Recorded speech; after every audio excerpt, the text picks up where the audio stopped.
Welcome to the Forever in Their Hearts podcast with Dale Martin Jr., brought to you by Martin Brothers, providing funerals designed and customized to be as special as your loved one lost.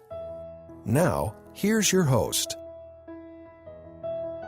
Well, yes, this is your host, Erik Reynolds, and I'm here with Valerie Martell, Director of Operations for Martin Brothers Funeral Services. And today, Valerie will be discussing the different kinds of funeral options available, including the different types of funerals and celebrations of life, where services can be held, and questions about getting started and making sure wishes are realized. Now, before Valerie joins us, just a reminder that if you have questions or require assistance, you can reach Martin Brothers Funeral Services in Vancouver at 778-330-7799. Again, that's 778-330-7799.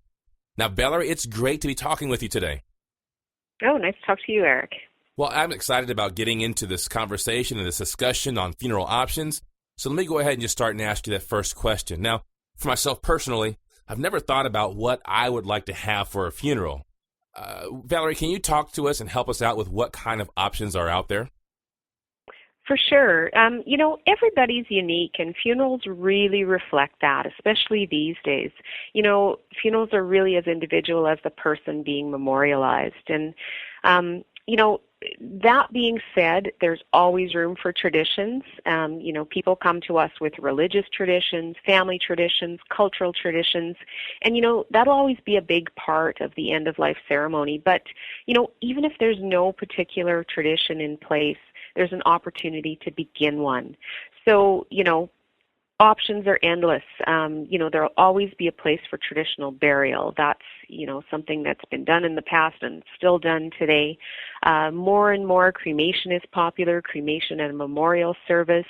There's something we call traditional cremation, and what that is a traditional funeral. So a casket, a body present at the funeral, and then afterwards cremation takes place. And then people can have the choice of what to do with the cremated remains. So, even if a person has never thought about what they want to have for a funeral, options are out there, options are endless, and, it's just a matter of getting to the bottom of that and finding out what's important to you. Now, Valerie, I see the words funeral and memorial and celebration of life. I was just recently at a service, and they use those often. Now, Valerie, what do these mean? I mean, what is the difference between them? Erik, we use these terms in the industry. We use them quite interchangeably. But that being said, often if you see the words funeral, that usually denotes a casket being present, a body present, whether there's a viewing or not. A funeral a lot of times alludes to, a traditional burial. So that would be maybe where either at a church or somewhere else there's a casket present. There may be a viewing. There may be the night before, might be prior to the service, but that would be what we consider, or what we've maybe seen on TV as being the traditional funeral. When we see the words memorial, often what that is cremation has taken place.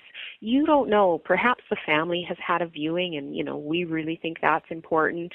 But that cremation has taken place, and then there's a service to memorialize that person's life. So there might be an urn present. There might be just pictures present. Often there is a focal point in any of these, and it is the deceased, whether in a casket or an urn, or whether it's simply a picture. And then if we're looking at a celebration of life, a lot of people actually have come to me, I'm meeting with a family, and they say, the words funeral, the words memorial, that's a little heavy for us.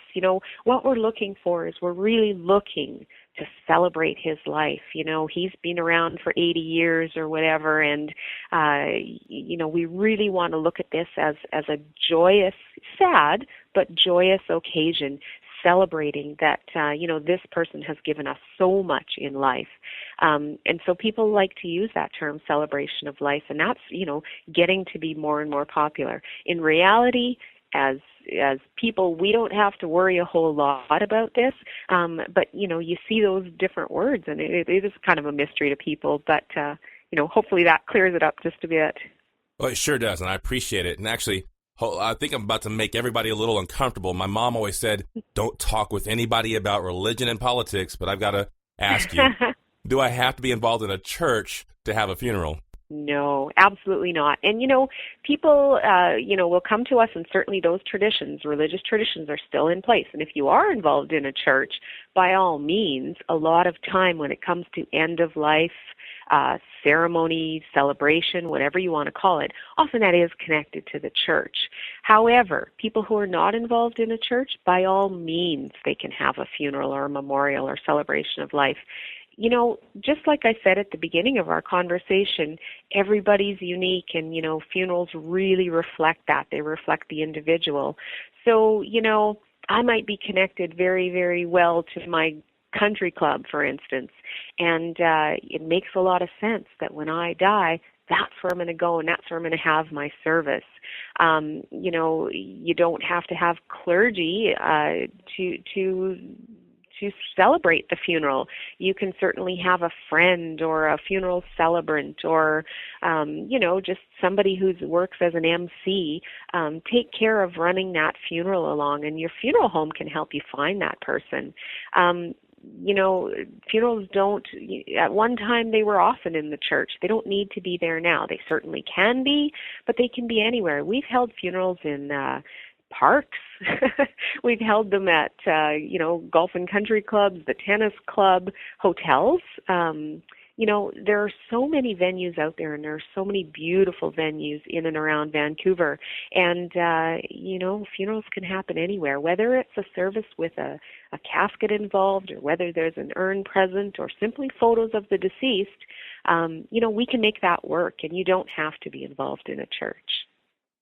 Well, it's an important conversation and a necessary conversation, but I'll be honest, Valerie, it's not the easiest conversation about talking about our funerals and planning. So let me ask you this. Where do I start? And how can I be sure that I'm thinking of everything I need to think of? That can be a real tough one, because you're right. We don't talk about this every day, and it can be uncomfortable for people to start realizing, my life is limited. All our lives are limited. We're not going to live forever. So, where to start might be having that conversation with your loved ones, whether that's a spouse or a partner, your parents, your children, whatever that is, maybe start that conversation with them, like, how do you envision this for yourself? But in reality, it's a really good idea to just sit down with a funeral professional, sit down with the funeral director and say, I don't know where to start. What are my options? What do I need to think of? Because as a funeral director, I've sat down many times with families to prearrange, and, people say to me that they say to me that very thing, I don't know where to start. I don't know if I want to be buried or cremated. Let's lay this all out. So, we can have a conversation between ourselves. We can sit down and say, well, what's important to you? And, somebody might say, well, I've always thought when I die, I want to go back home. And, wherever home is, there might be somebody in the family that's already buried there. And you may not have lived in that community or whatever for years, but it could be, I want to go home. It's important for me to go home. It's important for me to be near where my loved ones were, where I'm from, back to my roots sort of thing. And so we can say, okay, well, let's start there. Or somebody might say, you know what? I've always been somebody who's really loved the water. I had a boat, or I have a boat, or I love boats, or whatever. And, I'm thinking about being cremated. Well, we can scatter at sea. That's one of our options that we have. We have our own yacht, and we can take people out and scatter them at sea, and we take a GPS imprint of exactly where they're at. And, that becomes the place where their final resting is. And, it makes sense to that person. The way to know that you're thinking of everything that you need to think of, yes, it's good to start it on your own, but meet with that funeral director. And, what I can do then is I can say, okay, so you want to be buried back home, but that might be in another country. That might be in another, across our huge country. And, are we sending your body back there, or are we going to cremate here and maybe, scatter part of your cremated remains in the mountains here, and maybe send a portion of them back home so that you are near your family. Someone might say, I'm not sure I'm thinking of everything I need to think of, and we can say, yeah, have you ever thought, right down to those very details of, certain people might say, I want to look a certain way in my casket. I don't want to look stupid. I for one, I know what I want to wear when I'm laying in my casket and people are seeing me. I want to look like what I look like. I want to look like myself. So, people might even want to set aside those clothes or even give direction to the funeral home and say, when I die, make sure I'm wearing such and such a color. Make sure that I've got certain jewelry on. Make sure that my hair looks right. My own mother-in-law, for instance, she has made me promise her that I will make sure she looks like she should look when she's in her casket. And, she's very open to talking to me about this. It's quite a special thing that we've got between us. But as a funeral professional, I can assist with that. Well, Valerie, this is a question I've got, and maybe this is a silly question, I'm not sure, but I won't actually be there at my funeral to see what's going on. So how can I ensure that my wishes will be respected? Well, you know what? The easiest way to do that is to put your wishes down. A lot of people think, they can leave direction in their will for what they want. In reality, the will is not normally read until after the funeral. So a good idea would be to, put your wishes down at the funeral home. Pre-arrange is what we call that. We call it pre-arranging. You can do that in one of two ways. You can do a very simple online form on our website that actually just gets your wishes down and says to to the funeral home and to people that your next of kin, it says, I've thought about this and here's what I want. And our form online is quite interesting because it's really, quick and easy to do, as quick and easy as thinking about your funeral is, but you can go back and you can add to it and you can say, I've thought about this a little more and I want this. And, we record all that information and we update it as time goes on. It's a good idea certainly to let other people know that you've done that with us, but we also do give you a nice little card for your wallet once you've done that says to people, after you've passed, even if you haven't told anyone, Martin Brothers has my wishes down and, go to them and they know what I want. Another way of ensuring that your wishes are respected is to actually pre-arrange and prepay for your service. So, it makes economic sense because you're paying in today's prices and you might be dying years and years down the road. And it certainly makes sure that your wishes are respected. We're lucky in the province of British Columbia that, if we have made our funeral wishes known, whether it's just wishes or arrangements, that those arrangements must be respected. And, that's important too, to know. And I don't think a lot of consumers would know that, but that's something that's actually written into law. So, really a good thing. But certainly by starting to tell someone, whether that's your next of kin, whether that's telling the funeral home, and of course sharing that amongst your next of kin and the funeral home is probably the best thing. But you can certainly make sure that they're respected to the point of what you've put down by doing that, by pre-arranging or pre-planning at the very least. Now, Valerie, before we end up here, let me ask one more question. Do you have any final thoughts that you would like to share with our listeners? Sure. We recognize, I'm a funeral professional, and I recognize that it's not always easy to start this. It's a big step, but, we respect that, and you can take the baby step into it by just going to our website and filling out our form. We'll send that all back to you and say, hey, here's what you put on our website, and it's all secure, but, when we get that information, we can send that back to you and say, here's what you gave us for information. Take a look at this and see if this is, what you really want. It's not easy to start, but once you start, and I've heard this from many, many people that I've spoken to in the past, once you start the process, there's a certain amount of satisfaction in it, a certain amount of whew, I got that done with, It's not easy, but it's a step in the right direction. And you know what? At a certain point in time, we're all going to need those in place. I don't want to think of the day I die either. But on the other hand, I want to know that, number one, I'm putting my own mind at ease. Number two, I'm not leaving my family with a big burden of those questions.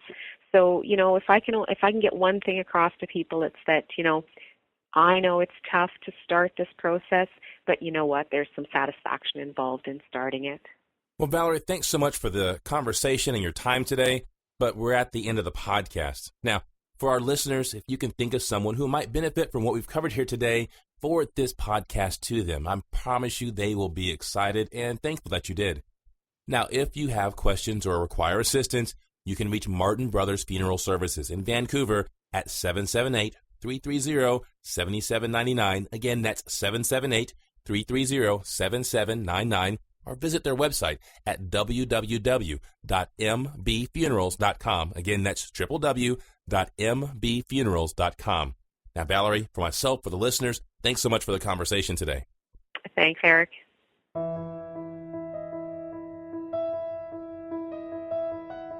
You've been listening to the Forever in Their Hearts podcast with Dale Martin Jr.